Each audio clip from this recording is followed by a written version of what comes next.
Hello friends, இன்றைக்கி நம்ம சேனலில் கத்திரிக்காய் முருங்கைக்காய் சாம்பார் எப்படி வைக்கலான்னு பார்க்கலாம். ஒரு கப்பு துவரம்பருப்பு எடுத்துக்கோங்க. அதை நல்லா க்ளீன் பண்ணிவிட்டு குக்கரில் சேர்த்துக்கோங்க. பருப்பு வேகிறதுக்கு கொஞ்சமாக வெந்தயம் சேர்த்துக்கோங்க. வெந்தயம் சேர்த்தனா பருப்பு சீக்கிரமே வெந்துடும். இப்போ இதில் கொஞ்சமாக பெருங்காயத்தூள், மஞ்சள் தூள் சேர்த்து விசில் வச்சுக்கோங்க. ஒரு விசில் 2 விசில்லையே ஆஃப் பண்ணிடுங்க.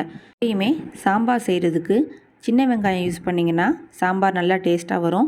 ஒரு 10லிருந்து 15 சின்ன வெங்காயம், 4-5 பச்சை மிளகா, 2 கத்திரிக்காய், ஒரு முருங்கைக்காய், 3 பெரிய சைஸ் நாட்டு தக்காளி எடுத்திருக்கேன். இன்றைக்கி நான் செய்ய போகிற சாம்பாருக்கு புளி ஊற்ற போகிறதில்ல. ஏன்னா நான் நாட்டு தக்காளி எடுத்ததுனால அதுலேயே புளிப்பு ஜாஸ்தி இருக்கும். நீங்கள் ஆப்பிள் தக்காளி யூஸ் பண்ணுறீங்க அப்படின்னா 2 பெரிய சைஸ் ஆப்பிள் தக்காளி, ஒரு லெமன் சைஸ் அளவு புளி எடுத்து ஊற வச்சு கரைச்சி வச்சுக்கோங்க. வாங்க இப்போது சாம்பார் எப்படி வைக்கலான்னு பார்க்கலாம். ஸ்டவ்வை ஆன் பண்ணி கடாய் வச்சுக்கோங்க. கடாய் சூடாகவும் அதில் கொஞ்சமாக நல்லெண்ணெய், கொஞ்சமாக கடலெண்ணெய் 2 எண்ணெயுமே மிக்ஸ் பண்ணி சேர்த்துக்கோங்க. 1/2 டீஸ்பூன் அளவு வெந்தயம், 1 டீஸ்பூன் அளவு சீரகம், 4 நறுக்கின பச்சை மிளகா, 10லிருந்து 15 சின்ன வெங்காயம் முழுசாகவே சேர்த்துக்கலாம், நறுக்க தேவையில்லை. இது எல்லாத்தையும் எண்ணெயில் வதக்கிக்கலாம். அடுத்ததாக நம்ம கட் பண்ணி வச்சுருக்கிற நாட்டு தக்காளி அதையும் உள்ளே சேர்த்துக்கலாம். நாட்டு தக்காளி சீக்கிரமே மசிஞ்சிரும்.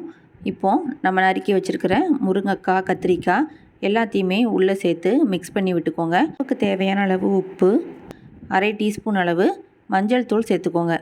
அடுத்ததாக 2 டீஸ்பூன் அளவு மிளகாய் தூள் சேர்த்து நல்லா வதக்கி விட்டுக்கோங்க. இப்போ குழம்புக்கு தேவையான தண்ணி ஊற்றிக்கலாம். நீங்கள் புளி கரைசலை சேர்க்க போகிறீங்கன்னா அதை இப்போவுமே சேர்த்துக்கோங்க. ஒரு மூடி போட்டு காய வேக வச்சிடலாம்.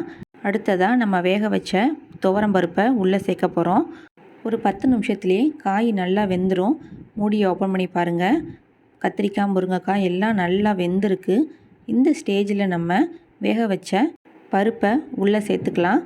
உள்ளே சேர்த்துட்டு நல்லா ஒரு தடவை கிளறி விட்டுக்கோங்க. ஸ்டவ்வை சிம்லேயே வச்சுக்கோங்க. சாம்பார் நல்லா கொதித்து வரட்டும். இப்போ பாருங்கள், சாம்பார் நல்லா கொதிச்சிருச்சு. இப்போ நம்ம தாளிப்பு உள்ளே சேர்க்க போகிறோம். ஸ்டவ் ஆன் பண்ணி ஒரு கடாய் வச்சுக்கோங்க. கடாய் சூடாகவும் அதில் எண்ணெய் ஊற்றிக்கோங்க. எண்ணெய் சூடாகவும் 1 டீஸ்பூன் அளவு கடுகு, 1 டீஸ்பூன் அளவு சீரகம், 2-3 வெந்தயம் சேர்த்துக்கோங்க. கடுகு நல்லா பொரிஞ்சு வரவும் கருவேப்பிலை சேர்த்துக்கலாம். குட்டி குட்டியாக நறுக்கி வச்சுருக்கிற சின்ன வெங்காயம் 2லிருந்து 3 சின்ன வெங்காயம் இந்த மாதிரி சேர்த்து நல்லா வதக்கிக்கோங்க. இப்போ நம்ம இதில் பெருங்காயத்தூள் சேர்க்க போகிறோம். இதுதான் சாம்பாருக்கு நல்ல வாசனை கொடுக்கும். கடைசியாக பெருங்காயத்தூள் சேர்த்து பாருங்கள். சாம்பார் கமகமன்னு மணக்கும். அவ்வளோதாங்க, சாம்பார் ரெடி ஆயிடுச்சு. நீங்களும் இதே மாதிரி வீட்டில் கண்டிப்பாக செஞ்சு பாருங்கள்.